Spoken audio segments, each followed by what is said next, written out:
세계 3대 트레킹 코스 호두엽. 저는 2박 3일 동안 전 구간을 직접 걸었습니다. 안녕하세요. 저번 장각의 자유여행에 이어서 이번에는 세계 3대 트레킹 코스로 불리는 호두엽 트레킹을 완주하고 왔습니다. 제가 준비하면서 아쉬웠던 점이 하나 있었어요. 많은 분들이 객잔에서 먹은 음식이나 예쁜 풍경은 많이 보여주시는데 정작 나시객잔에서 시작해 악명 높은 28밴드, 차마객잔, 중도객잔, 그리고 티나객잔까지 이어지는 전체 루트를 체계적으로 설명해주는 영상은 많지 않더라고요. 특히 28밴드는 난이도가 있는 구간이다 보니까 여기는 패스하고 중간에 차량으로 이동하시는 분들도 많았고요. 그래서 이번 영상에서는 상호도엽 입구부터 시작해서 나시객잔, 28밴드, 차마객잔, 중도객잔, 티나객잔까지 이어지는 전체 트레킹 루트를 제가 직접 만든 지도와 함께 아주 자세하게 설명해 드리려고 합니다. 그리고 이거 진짜 중요한 포인트인데요. 보통 리장에서 버스를 타고 상호도엽, 바로 그 호랑이 동상에 있는 엄청난 협곡을 먼저 보러 가잖아요. 근데 버스 예약을 할 때 목적지가 굉장히 헷갈리게 바뀌었습니다.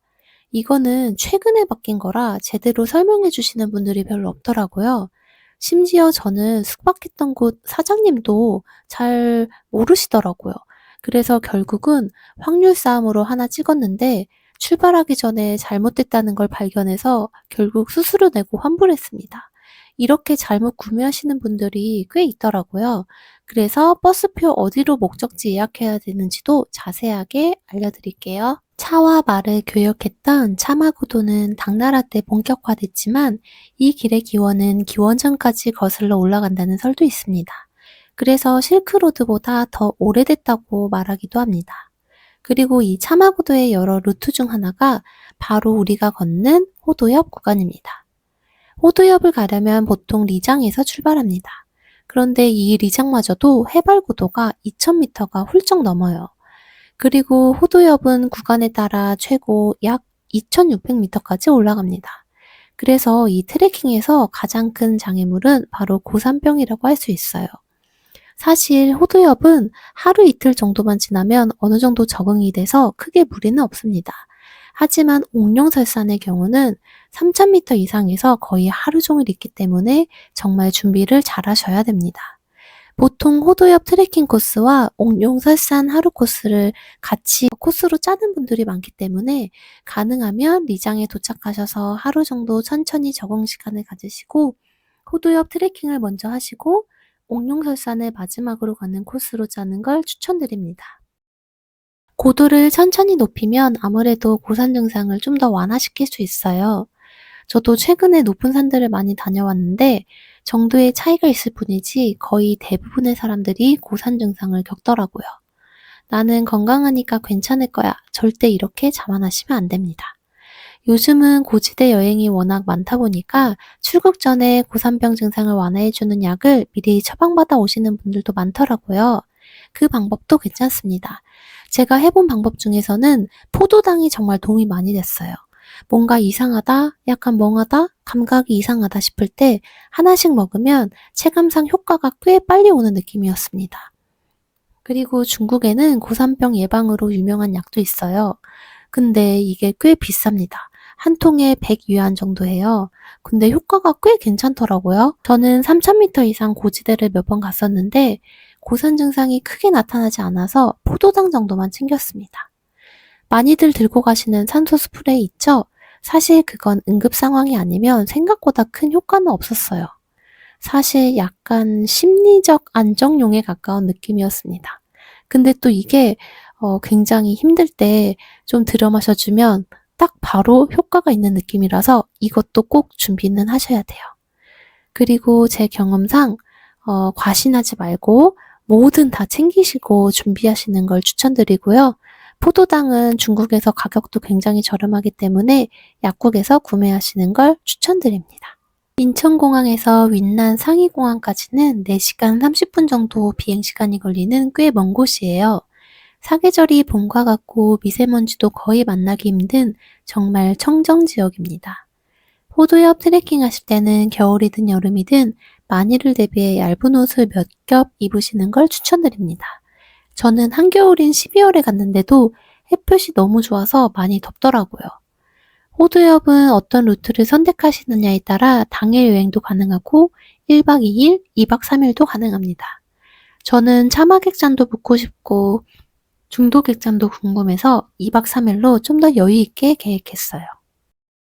지도를 보며 전체적인 루트 파악해 보세요. 보통 리장이나 샹그릴라에서 출발하게 되고요. 버스가 있어 저렴하고 편안하게 호두엽 시작점을 방문할 수 있습니다. 추천드리는 루트는 호랑이가 뛰어넘었다는 엄청난 협곡 풍경을 감상할 수 있는 상호두엽 풍경구를 먼저 도착합니다. 여기서 2시간 정도면 충분히 즐길 수 있고요. 그 다음에 동네 주민들이 운영하는 빵차라고 부르는 봉고차를 타고 호두엽 시작점인 나시객잔으로 이동합니다. 이 빵차는 상호두엽 풍경구에 기사들이 거의 상주하고 있거나 버스에서 내리면서 위치 추가해서 미리 예약하면 편합니다. 1인에 30위안 정도가 적정 금액이에요. 나시객잔에서 시작하면 악명 높은 28밴드를 넘습니다. 근데 제가 다녀와 보니 힘들긴 한데 못 가겠다 정도는 아니에요. 나시객잔에서 차마객잔까지는 보통 3시간 정도 걸리기 때문에 북한산 한 번쯤 다녀오셨다면 괜찮은데? 라는 말이 나올 거예요. 그리고 상호두엽 풍경구에서 나시객잔은 엄청 먼 길은 아니기 때문에 차량을 예약하지 못하신 분들이 걸을만 하지 않을까 싶은데 저는 무조건 차 타는 걸 추천드립니다. 아스팔트 길을 3km 정도 걸어야 되는데 처음부터 굳이 힘뺄 필요는 없어요. 나시객잔에서 점심 식사하시고 막대기는 꼭 구매하세요. 10위안으로 워낙 저렴해서 한국에서 굳이 스틱 가져오지 마시고 다 사용하고 간편하게 버리고 오는 게 낫습니다.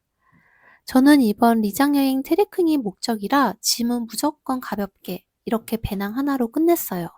그랬더니 이동할 때마다 짐 맡기지 않아서 좋더라고요.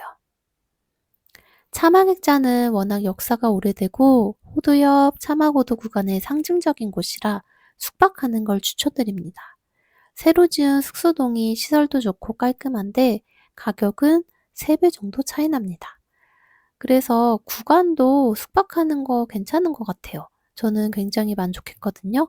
비수기라서 공용 욕실로 신청했는데 욕실 딸린 숙소로 업그레이드 해주셨어요. 높은 확률로 업그레이드 되는 듯합니다. 그리고 저녁에는 쏟아지는 별도 감상할 수 있어요. 그래서 저는 진짜 만족도 최고의 숙소였습니다. 1박에 2만원에 숙소 해결했어요. 차마객잔에서 중도객잔은 2시간 정도의 거리면서 평지길이라 편안하게 걸으실 수 있습니다. 저는 일부러 풍경 감상하면서 여유 있게 산속에 있고 싶어서 점심 먹고 천천히 출발했고요. 중도객잔에서 보는 옥룡설산의 풍경은 또 다릅니다. 여기가 더 사람이 북적북적한 느낌이고 중도객잔은 가격도 비싸고 중국 사이트에서만 객실을 판매해서 주변의 다른 곳들에 숙박하는 걸 추천드려요.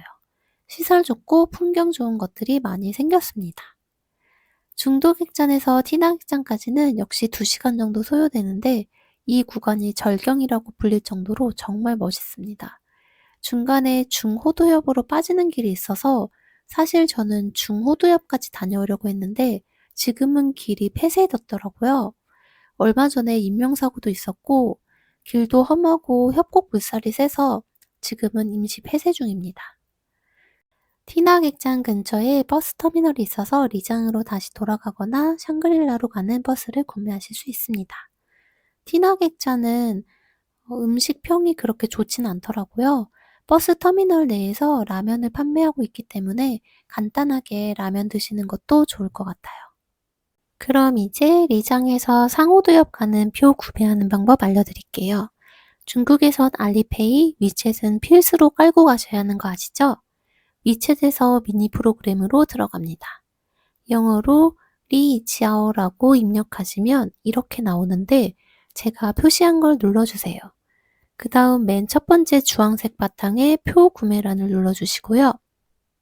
그럼 이렇게 출발 날짜와 노선을 선택해야 합니다. 여기서 문제가 발생합니다. 리장에서 출발, 호두엽 가는 구간이 2개가 나와요. 밑에 노란 글씨로 샹그릴라 호도엽, 리장 호도엽 두 개로 나뉘는데 그 호랑이 동상보는 대부분의 관광객들이 가는 그 풍경구로 가시려면 샹그릴라 호도엽을 선택하셔야 합니다. 리장 호도엽은 그 반대편이에요. 전 당연히 리장 출발이니까 리장 호도엽으로 찍었는데 잘못 구매한 거라 수수료 내고 환불했어요. 그럼 이렇게 출발 시간표가 나오고요. 가능하면 일찍 출발하는 걸 추천드립니다. 차 타는 곳은 세 곳입니다. 저는 숙소가 북문에서 가까워서 북문으로 선택했어요. 꼭 설명드린 대로 잘 선택해서 구입하세요. 오늘은 호도엽 여행 준비하시는 분들을 위해 꼭 알아야 하는 기본 정보를 공유해 드렸습니다. 다음 편부터는 본격적인 호도엽 트레킹 영상이 이어집니다. 유용한 정보 많으니까 기대 많이 해주세요.